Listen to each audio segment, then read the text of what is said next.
What's up, slackers? Today we're going to be talking about Of Mice and Men, Chapter 2.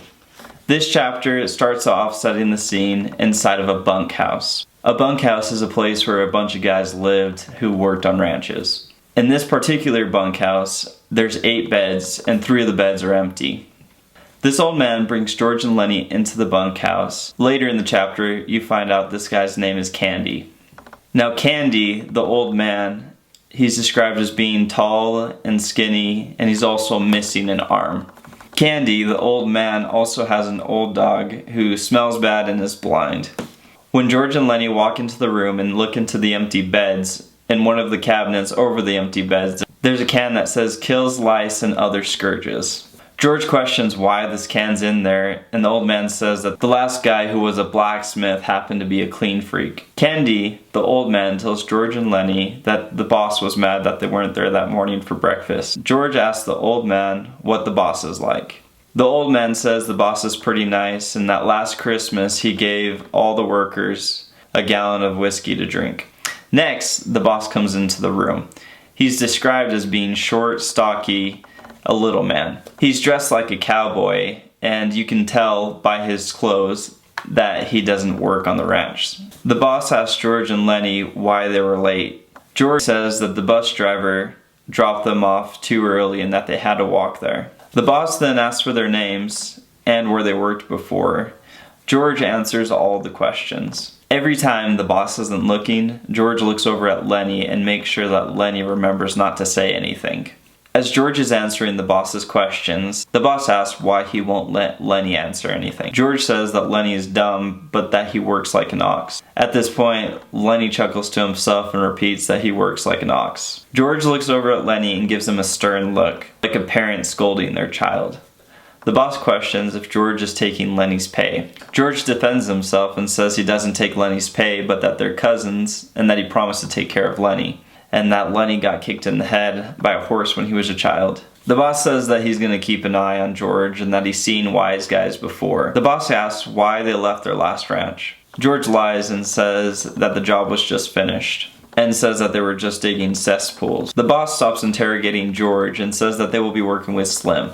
He tells George and Lennie that they'll be picking up barley. After the boss leaves, George starts scolding Lennie for opening his mouth. Lennie asks George why he lied about them being cousins and about him getting kicked in the head by a horse. George suddenly notices the old man listening outside the door. He goes outside the door and confronts Candy, the old man. The old man says he wasn't listening, but he was just sitting there petting his sheepdog. The boss's son then comes in, and he's the spinning image of his father. His name's Curley. Curley asks them if they're the new guys. George starts to answer him, but Curley interrupts him and says let the big guy answer.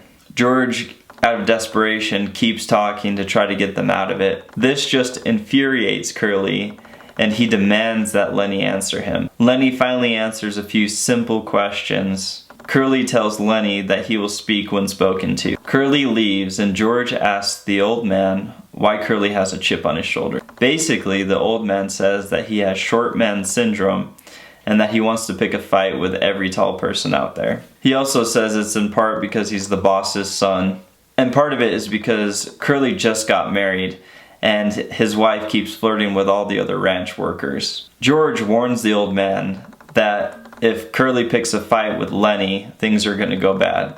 Basically, he has ridiculous strength. The old man says that he thinks that Curley married a tart, which in 1930s tart meant prostitute. The old man gossips that apparently Curley keeps Vaseline in one of his gloves to keep his hands soft for his wife. The old man Candy makes sure that George and Lennie aren't going to say anything. George warns Lennie not to mess with Curley. George also comments that he hates people like Curley. He reminds Lennie that if something happens, to go buy the brush by the river. Curley's wife suddenly comes into the bunkhouse. She's described as having curly hair and that she's all did up with makeup and red fingernail polish. She says she's looking for Curley. The whole time she's talking to George and Lennie, she's really flirtatious. Slim walks by and says to Curley's wife, "How's it going, good looking?" Slim tells her that Curley's at the house. Throughout the whole chapter, I was looking to see if it ever mentioned Curley's wife's name. It only refers to her as Jailbait and Tart, so she's clearly kind of a skank. So much so that they didn't even mention her name. Curley's wife then leaves, and George comments that she's a skank. After she leaves, Lennie's in sort of a trance, and he keeps repeating about how pretty she is. George warns Lennie not to look at her. Lennie tells George that he doesn't like it here and that he wants to leave. George says that once they get enough money, they'll buy some equipment and start panning for gold. Suddenly, a tall guy with black greasy hair comes into the room. He's described as commanding respect and having an ageless face. It's mentioned that when you first see him, you could tell that he could whip a fly off a bull's butt without even touching the bull. This is Slim. They refer to him as a jerkline skinner. A lead skinner is a lead driver of a team of horses. Automatically, Slim is super nice to George and Lennie. He says that he wants them on his team for work. He asks George and Lennie how they work. George comments that he works pretty much average, but that Lennie works like a monster. Slim, noticing that they take care of one another, comments that it's good for guys to do that. As they're talking, a guy with a beer belly walks into the room. This guy's name is Carlson. Carlson meets them, and when George introduced Lennie as Lennie Small, he jokes about Lennie not being very small at all. Carlson asks Slim about his dog Lulu. Slim says that Lulu had pups last night and that he had to drown 4 out of the 9 pups because his dog couldn't handle feeding all of them. Carlson asks why they don't shoot Candy's dog because it stinks and it's so old. The dinner triangle then rings, and Slim says that they should go to dinner before the food disappears. When it's just George and Lennie, Lennie excitedly asks George if he can have one of the pups, because in the last chapter, George promised him a puppy. As they're leaving, Curley comes in and asks if they've seen his wife. George says that he saw his wife about a half hour ago. Curley leaves like a jerk, and George mentions to Lennie that he wants to fight Curley. After that, they head to dinner. Thank you for watching Book Cheats. Please like and subscribe. Click the link down below for Chapter 3. If you have any questions about your homework, please leave it below and I'll get to it as soon as I can. Good luck and slack on.